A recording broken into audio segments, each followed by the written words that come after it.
Hello, everyone. Welcome back to another edition of the Monday Market Coin Report. I'm your host, Sean, with BlueRidgeSilverhound. So I want to thank you guys for joining in what is actually probably one of the wildest, really busy weeks that I've seen in recent memory. I would have to say that this is probably the busiest week so far in 2020. In spite of everything going on in the world, right now with the health crisis and the pandemic, people are finding some safe haven investments in coins, and we are seeing a lot of huge price bumps on some of these coins that traditionally have been faltering in years past, just because of maybe the populations are starting to rise on a few of these graded coins, or maybe just an oversaturation during a period of time. It kind of harkens back to like 2015, 2016, where we kind of saw this kind of momentum shift into just seeing like the regular same coins graded really high, sometimes the top echelon of grades, and you see these prices start to just dwindle week after week as more of these coins are being sold back to back. Sometimes in some cases, 5, 6, 7 of the same coin graded the same grade. You continuously pump the market in with these coins, and then it's just going to have a negative effect on those coins at those high grade levels. So this week we have a number of different auctions that ended. Of course, we got all the eBay auctions that ended. Unfortunately, I have nothing to add from eBay in this Monday market report for the week ending April 26th. However, we have great collections, which is what we'll focus on this video. In addition, Heritage Auctions is just now wrapping up the Central States Numismatic Show. They do this show every year. It's one of the biggest of the spring. And it usually kind of bookmarks what is generally a very busy first 4 to 5 months of the year. All right, so I'm gonna do the full wrap of the Central States show sometime here in the next day or two. A lot of big coins sold, but we're gonna focus on mainly the 20th century, 21st century offerings from the show, in addition to some other quirks like errors and stuff that people love seeing. So, if this is your first time here, welcome, okay? Don't forget to hit the like button. Feel free to share the video. And of course, most importantly, show a little love to your boy Blue by hitting that subscribe button on your way out, and hit that bell so that way you get those notifications of every new upload. It's a lot of fun. We talk coins. Maybe you have some of these coins in your collection. At least you'll know what the going market rate for these are. Alright, so let's go ahead and jump in with the first coin, and we have a 1995 Lincoln Memorial set. This one is the doubled die obverse FS101, a coin that was popular in its day, and very available, okay, in a lot of numbers. If you're a roll hunter, or if you just like picking up a really nice specimen of this doubled die, you can't go wrong. As you can tell, Liberty is the strongest doubling. Also, the motto, "In God We Trust," is where you're going to find the strongest stuff on this coin. Now, the coin graded NGC Mint State 69 full red, it's one of the best out there, okay? One short of a perfect grade, but this one sold for $1,181.25 on GreatCollections.com this evening. A really nice example here.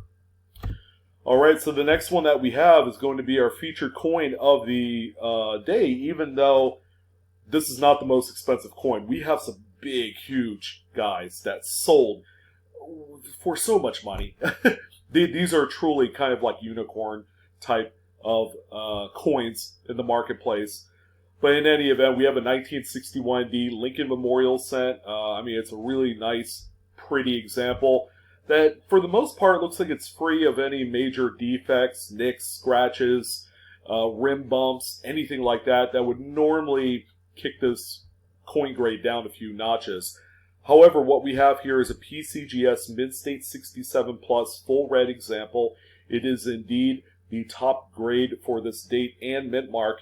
And this one sold for $4,837.50, which kind of goes to show that 1960s Lincolns, if the grade is right, yeah, it's not dead at all. I mean, people are still paying a huge amount of money for what is generally a marginally common coin in higher grades. But we have this one here in 67 plus, and there you go. The market has spoketh. $4,800 later, and then that's all she wrote. All right, so the next coin that we have is a really nice satiny 1954D Lincoln wheat-backed cent. All right, now this one right here is a high grade. PCGS Mint State 67 plus, full red, CAC certified as well. This is a really pretty coin, very representative of this particular date because Denver made really nice quality coins during the 50s. This one sold for $1,104.75. Now, in contrast, the 1943S that you see here is a coin that, speaks volumes for itself. It was a one-year type coin, extremely common in these higher grades. You can find them in 65 and 66 for, under 20 bucks. So it's a great kind of like type piece that you could add to your collection, even graded. Now this one right here is an NGC Mint State 68 example on the list. What's funny is this coin graded by PCGS in a Mint State 68 would be a coin that typically commands $2,500 to $3,000. That's just the cachet when it comes to a PCGS grade. However, as an NGC Mint State 68, this one sold for $1,856.25.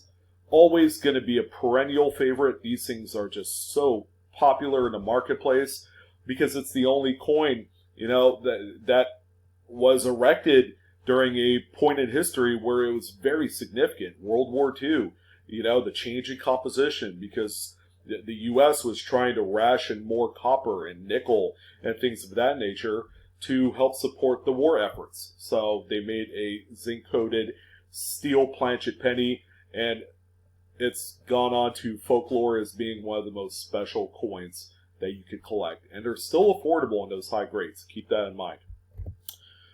All right, so we got a little nickel action here. We got a 1961 Jefferson nickel. Not the greatest looking coin, but it did make the list for a reason. What we have here is a PCGS Mint State 65 full stepper. So it's got at least a nice strike on the reverse where you have some of those full steps represented on there. Now this coin right here, even in its medium Mint State type status grade, still sold for $2,025. This is one of those kind of like key dates to find with full steps. Generally these things are so weakly struck that you have rounded step areas on Monticello. So keep an eye out. If you have like BU rolls of this coin, check them out because you might be able to find a coin that looks like this, and then a few $1,000s later, you'll be glad you did. All right, the next nickel, always a tough date in itself. 1950s going into the early 60s is always extremely challenging to nickel collectors for the obvious reasons. Quality, guys. Quality simply dominates this series, or lack thereof. But finding a coin that, has full steps, like this 57, certainly helps. Okay, this is the coin you want to find with full steps. It is also a Mint State 66 plus through PCGS, and this one sold for $2,475 this evening. All right, more nickels to come. This time it's another Philadelphia minted coin. This one is a 1956. This one, however, is simply crisp and refreshing. Even has some nice pastel-y light toning encompassing both sides of the coin. This is a really pretty example to own. This one is a PCGS Mint State 67 plus with a toning. We're talking a huge coin here, guys. And I've never seen steps so clean on a Jefferson nickel during the mid-50s than this example. Take note. This is what it's supposed to look like, okay? We've seen some pretty marginal full steps, graded coins, like the 57 that we saw previous. But this one right here is exactly what you should be looking for. for a example that will get the Full Steps moniker through these grading companies. I can't stress enough how important it is. This one sold for $4,388.62. I would say, without a shadow of a doubt, I would be proud to own this coin if I was into Jefferson nickels and I buy strictly high-end pieces for a registry. This one would take center stage. All right, so we got another tough date here. It's a 53D. Now, this one is extremely tough for all the reasons I just specified on all the other previous dates. Now, this one right here, graded NGC, just take a look at the credentials, mint state 67. However, they noticed that this one probably had one step with way too many nicks on it. Therefore, it only got 5 full steps. All right, keep in mind, there's 6 full steps on there. And usually, companies like PCGS want that requirement on their full steps nickels in order to get full steps on the label. All right, so this one right here sold for $3,000.38, proving once again that Jefferson nickels simply rule every week when you have a number of them that are well represented in auction platforms. And they always command quite a bit of money. $3,000 is a lot of money for a lot of people. So keep that in mind. All right, so we have another nickel. This time it's one that's a little bit earlier, but this one is a huge graded coin. It's a 1940. This one is a PCGS Mint State 68 full steps. Very seldom do you see a 68 in Jefferson nickels, especially examples that come from the earliest renditions of the coin. All right, the series only started in 1938.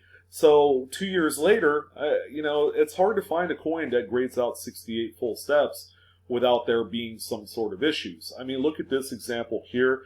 You have a lot of flow lines, which indicates some maybe die deterioration, but the reverse of the coin also has a lot of those same flow lines, very strong. But the steps seem to have held well together. Maybe these steps were, reworked on, re-engraved at one point, in spite of the fact that the rest of the dies suck. Let's be honest. So what does a Mint State 68 get you on the 1940? Well, this one sold for $4,095.71. So there you go. Quite a bit of money still for a coin with a lot of character. All right, how about some dimes? Okay, the first one here, if you guys are not looking for these, all right, you're really missing out. Okay, it's 1982 Philadelphia Roosevelt dime. All right, however, if you guys are familiar with your Roosevelt dimes, this one is supposed to have a P mint mark right above the date. However, this one does not. All right, so this one is what they call the missing mint mark or no mint mark variety. All right, so there's a lot of people that don't look for these, let alone do they ever search Roosevelt dimes. But here's another distinguished variety that is not only in the Cherry Picker's Guide, but it is also widely acclaimed in the community as being a coin that is in high grades, very valuable. Now, this one on the slab label says strong. What does that mean? Well, you have a nice, sharp, strong strike on the obverse. You have a full date. There is a weak version of this type of missing mint mark, 1982. And on that particular type, you see kind of like a lot of weakness in the date here. Almost looks like a strike-through grease of some sort or a clogged die. So there are the two different variants. The one that's strong is worth more in the marketplace. Now, this one here sold for $1,293.75. Keep in mind, this is a high-graded Mint State 67 with a full torch, full bands, so you have the fully defined separation lines here and here. All right. You want a little coin with character, then look no further than this 1954 S Roosevelt dime. Now, the grade is high at PCGS Mint State 68. However, it doesn't have full bands. All right. The bottom set of bands here is very weak. You don't have a fully separation line right here in the middle of the bottom bands, and that's why it was disqualified as being a full bands coin. However, the toning on this one gives it a lot of originality. It's not incredible by any stretch, but you have a lot of originality. The coin is free from a lot of defects and marks and things of that nature, so it is a very presentable piece. This one sold for $1,125 this evening. Okay, so what we have here is a coin that I love searching for. I really love cherry picking this particular coin. Now, it is a common date. It's a 1945S mercury dime. For those of you that enjoy the older, obsolete editions of these coins, you guys know that this is a very challenging set to put together. Now, this particular one is what they call the Micro S, all right? So it's got a really small mint mark on there, and that is by design, all right? The regular S-shaped mint mark is actually about 1.5 times bigger than the Micro, and it's very easy to spot with the naked eye. Now, this one right here is an anomaly because it's an extremely high grade. It's a mint state 67 plus. Full split bands. As you can see, it's got full splits here on the top, bottom, and middle. Set of bands on the fasces on the reverse.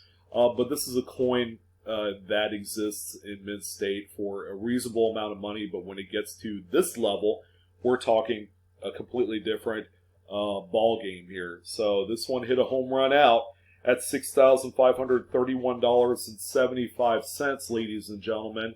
A really cool investment piece. All right, keep an eye out for these Micro S's. They're available out there, and the rate is about 25% of the entire 45 San Francisco run was Micro S. All right, so this one isn't really pertinent to the Monday market report, but for the first time ever, I am highlighting a coin that I purchased on Great Collections this evening. And I've never had one of these. This one has eluded me for over 20 years. I've never been able to cherry pick this because it's so ridiculous in nature. I've never been able to buy one of these only because I haven't really thought about it. And a lot of the coins represented at my particular grade level don't really come up, that often. All right, so you want one that's nice enough that you're going to feel pleased to have it in your collection.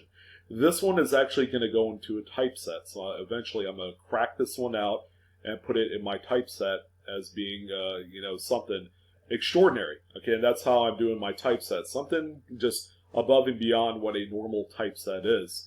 But this is a 1942 over 1 variety mercury dime. All right, this one here is a PCGS XF40, which is all in my wheelhouse as far as grade. It's very original. It displays a lot of original kind of like toning and grime that you would expect for a coin that has seen a little bit of circulation. Now this one right here, I paid $474 for, worth every penny. I've been waiting for a good one, and here you go. I'll do a video sometime in the near future once I receive this. Usually it takes about 5 business days. But I'm stoked to finally add one of these to my collection.